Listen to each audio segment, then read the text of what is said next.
Bienvenue dans vos conseils du libraire. Nous sommes au XIe siècle. L'Église souhaite reprendre possession des terres d'Al-Andalus qui sont tenues par les musulmans. C'est dans ce contexte qu'un moine de l'abbaye de Cluny va écrire une lettre à l'émir de Saragosse. L'émir de Saragosse reçut donc ce courrier écrit par un moine de l'abbaye de Cluny, courrier qui l'appelait à se convertir au christianisme. Il appela alors le grand savant de la région, le Qadi el-Baji, afin de lui transmettre la lettre pour qu'il puisse faire une réponse.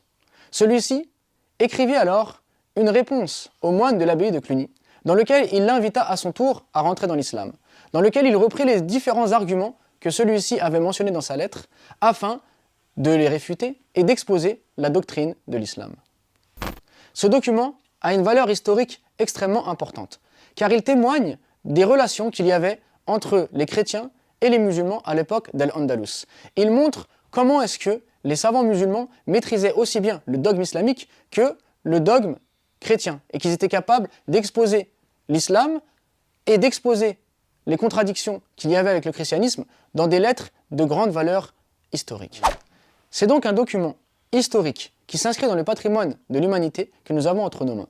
Un livre qui témoigne des relations entre les chrétiens et les musulmans au XIe siècle et qui comprend donc deux lettres. La lettre du moine de Cluny adressée à l'émir de Saragosse et la réponse du Qadi el-Baji à celui-ci.